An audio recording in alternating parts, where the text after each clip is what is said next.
जैसा कि हमने आपको पहले भी बताया था कि पेटीएम, फोन पे और गूगल पे जैसी बड़ी बड़ी कंपनियों के मार्केट में होने के बावजूद भारत पे ने इंडियन मार्केट में एंट्री ली और मात्र 4 साल के अंदर 20,000 करोड़ की एक कंपनी खड़ी कर दी।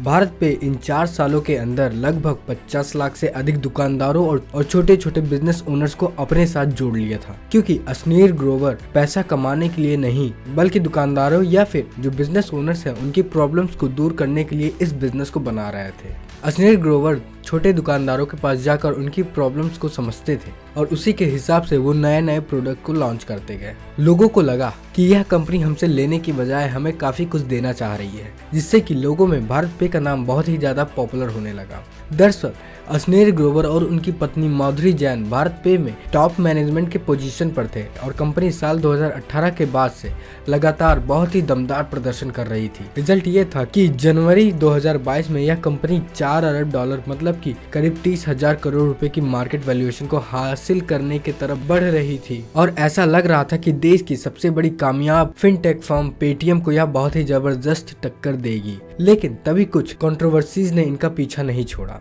और आखिरकार उन्हें कंपनी से बाहर का रास्ता दिखा दिया गया। तो आइए जानते हैं कि एक्चुअल में वह कंट्रोवर्सी क्या थी। अश्नीर और उनकी पत्नी नायका के आईपीओ में 500 करोड़ रुपए की इन्वेस्ट करना चाहते थे और कोटक महिंद्रा बैंक के किसी कर्मचारी ने अश्नीर को वादा किया था कि वे उनको नायका के आईपीओ में इन्वेस्ट करने के लिए इनको फाइनेंस की मदद करेंगे।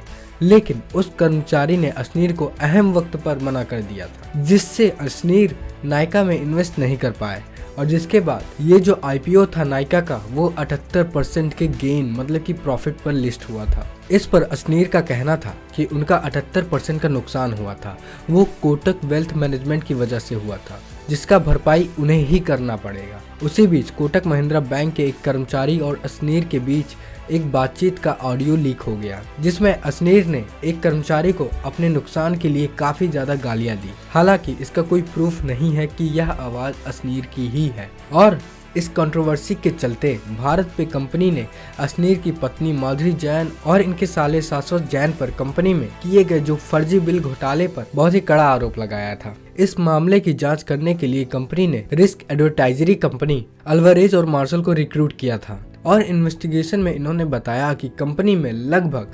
10.97 करोड़ रुपीस की फर्जी बिल लगाए गए हैं, जबकि कुल 30 वेंडर्स को लगभग 53.25 करोड़ रुपए की पेमेंट की बात की गई है। मतलब कि भारत पे कंपनी में फॉल्स रिक्रूटमेंट हुआ और दूसरा फॉल्स पेमेंट भी हुए थे। इसके चलते भारत पे के दूसरे फाउंडर सुहेल समीर ने इन्वेस्टर्स के साथ मिलकर अश्नीर ग्रोवर को बाहर निकालने की पूरी तैयारी कर ली थी।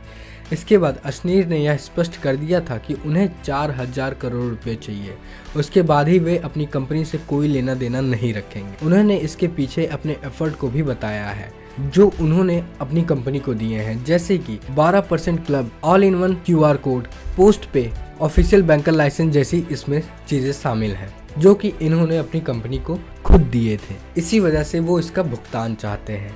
इन सभी के चलते अश्नीर ने 1 मार्च 2002 को अपने पद से इस्तीफा दे दिया था। उनके जाने के बाद अश्नीर की पत्नी माधुरी जैन को भी फंड के हेरफेर करने के आरोप में इन्हें कंपनी से बाहर निकाल दिया गया था। अश्नीर ग्रोवर को इस कंट्रोवर्सी की खामियाजा इस कदर भुगतना पड़ा कि भारत पे छोड़ने जाने के बाद उन्हें मशहूर रियलिटी शो शार्क टैंक से भी बाहर का रास्ता दिखा दिया गया।